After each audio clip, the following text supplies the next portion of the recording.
12-year-old Tamir Rice was shot by Cleveland police officer Timothy Lohman. Tamir Rice was pronounced dead at the hospital 9 hours later. Let's talk white privilege for a moment, shall we? I want you to admit that there is such a thing as white privilege. White privilege means having the confidence to draw, point, and fire a weapon at a counter-protester acting like a jackass in a mass crowd with police less than 10 feet away. White privilege means that after yelling and attempting to shoot someone, you are charged with discharging a firearm within 1,000 feet of a school. White privilege means a known grand wizard of the KKK is treated by police as if he had just been shooting cans for target practice near a school. Whereas 12-year-old Tamir Rice was shot dead by police just for playing with a toy gun. And Philando Castile, yeah, he was shot 7 times from point-blank range during a traffic stop after voluntarily disclosing that he had a legally registered weapon in the car. Now tell me again how white privilege does not exist. Now let's for a second switch the races on this coward. Let's say he was a black man who openly drew and discharged a weapon at someone in plain sight of law enforcement. Would he be standing in front of the judge facing the charge of having a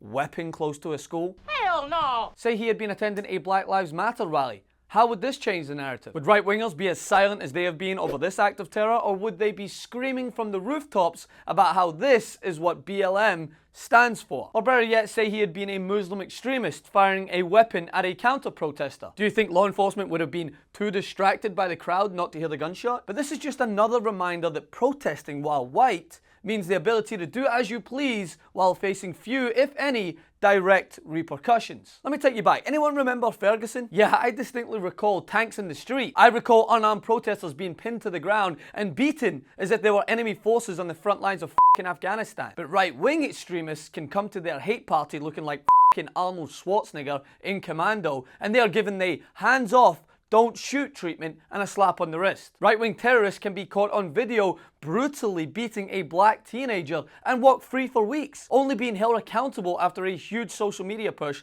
to condemn them. Oh, but don't worry everyone, the statues can sleep well at night knowing that law enforcement were quick to identify and arrest the 7 threats to public safety who allegedly toppled a Confederate statue. But we've heard this song for years. For years, armed right-wing militia have been turning up at their protests armed to the teeth, intimidating everyone, including law enforcement. I will kill you.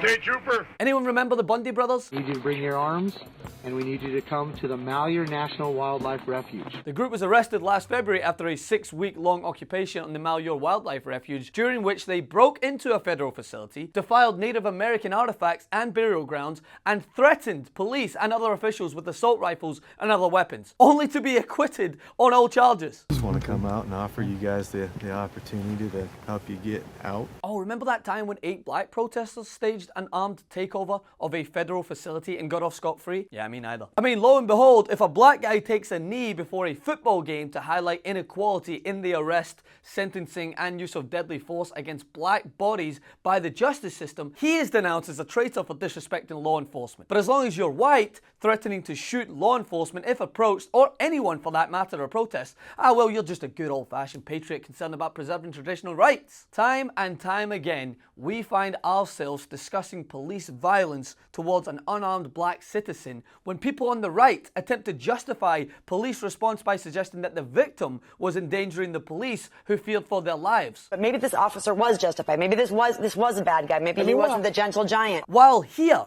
we have an armed thug who opens fire, endangering the lives of several people, and the police response is nothing. No intervention, no effort to hold him any more accountable than an everyday jaywalker. He openly shot at a person. This shit is bananas. How about attempted murder? How about hate crime? How about unlawful brandishing of a firearm? Unlawful discharge of a firearm? Unlawful discharge of a firearm within city limits? Unlawful brandishing of a firearm with intent to intimidate? But no, a non-member of the KKK will face the limp arm of the law for firing a weapon in front of police. All while, in 2 months' time, we will be remembering the 3rd year anniversary of when a 12-year-old was shot dead for playing with a toy gun. That's what it means to have white privilege. Follow me on Instagram at Francis M. Maxwell and on Twitter at Francis M. Maxwell. Like and share the video. Continue to resist.